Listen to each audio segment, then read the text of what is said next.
Olá, tudo bom com vocês? Sejam todos bem-vindos para mais um vídeo no meu canal.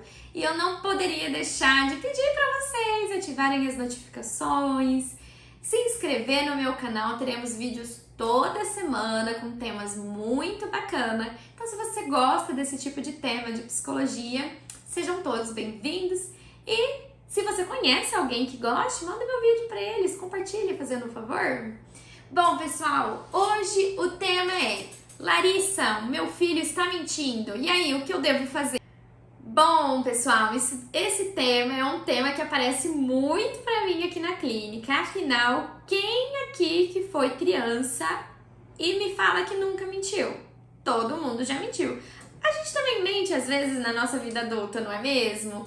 Mas antes da gente começar a pensar sobre o comportamento de mentira, eu gostaria de dizer para vocês que esse comportamento é um comportamento super comum de acontecer na infância, principalmente com crianças pequenas, de 6, 7 anos, né? Que tá iniciando a vida delas lá na escolinha.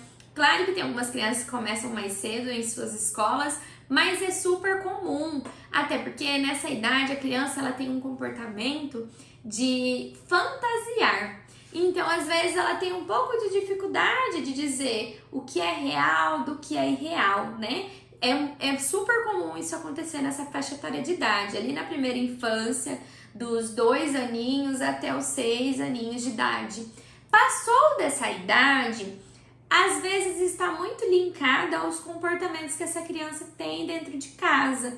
Talvez para chamar a atenção desses pais, talvez porque ela precisa se sentir aceita e acolhida de alguma maneira, ou é uma criança que tem uma necessidade de chamar a atenção das pessoas dentro da sala de aula. Então, se você for educador, provavelmente você já passou por esse comportamento. Mas o mais importante de tudo é a maneira como vocês vão agir com eles quando eles estiver te contando uma mentira. Então, hoje eu quero contar para vocês um pouquinho de algo que eu utilizo aqui na clínica, né? Então, primeira coisa, a criança vem com queixa de que ela está mentindo. Então, eu gosto muito de utilizar nesses casos fantoches para a gente interpretar e ensinar ali a situação que essa criança vem passando, né? E aí eu vou utilizando com eles de maneira bem lúdica. E também eu gosto muito de utilizar os livrinhos de desenho, os livrinhos infantil. Eu gosto muito desses dois que eu tenho aqui na clínica, que é o Rick Está Mentindo e Mentira Cabeluda. Todos os dois, eles começam contando do tipo, olha, era uma criança, não tinha o comportamento de mentir, mas de repente, numa situação onde ele se viu que ele poderia ser constrangido, ele preferiu mentir. Aqui na Mentira Cabeluda, o menininho ele não tinha o costume de mentir e aí, de repente, um dia na sala de aula, ele havia esquecido de fazer a tarefa da escola e ele, por medo de ser reprovado pela professora ou levar uma bronca dos pais, ele fala para a professora que ele estava muito doente e por isso ele não conseguiu fazer a atividade, né, que a professora tinha pedido. E aí ele chega em casa super feliz, vê que deu tudo certo e depois se esquece de que ele mentiu. E isso vai se tornando um vício, um comportamento que ele vai repetindo sempre que ele vê que ele fez um comportamento errado. Aí vai contando toda a historinha de como a escola reage, os amiguinhos agem com ele dentro da escola, e aí depois a autora ela vai trazer algumas dicas de como os pais podem agir aí com essas crianças, né, que estão passando por esse comportamento. O outro livrinho é esse daqui, que é O Rico Está Mentindo. Então, nesse livrinho, ele é um pouquinho diferente da Mentira Cabeluda, porque nesse do rico, ele já chega como um menino que tem um comportamento de mentir, porque ele quer ser aceito, porque ele quer ser o mais engraçado, o mais legal, e aí ele acaba utilizando da mentira dentro do livrinho, né, no seu comportamento do seu dia a dia.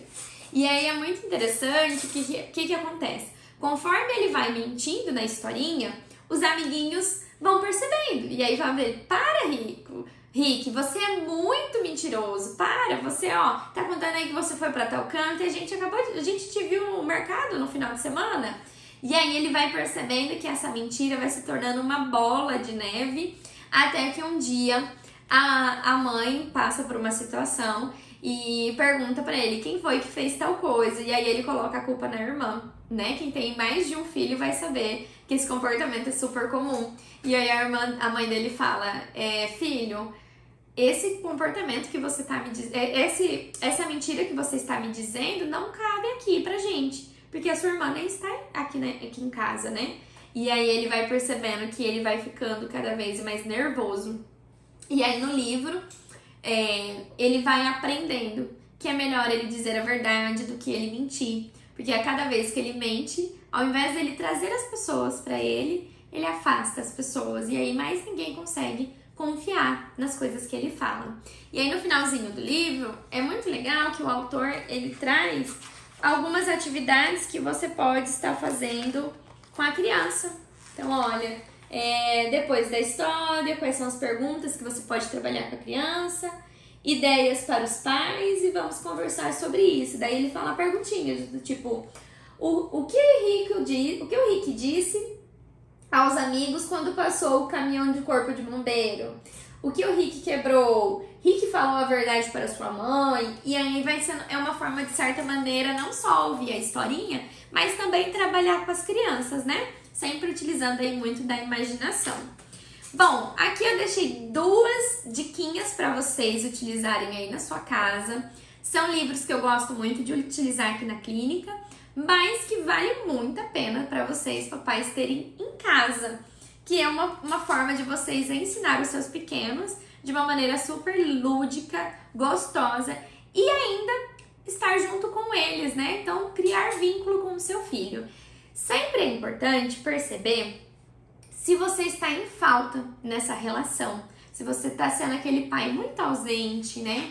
Ou se talvez o seu filho tenha passado por alguma situação em algum momento que você percebeu que ele começou a trazer esse comportamento de mentira. É muito bom dizer que geralmente nessa faixa etária de idade a mentira vem e depois ela se encerra.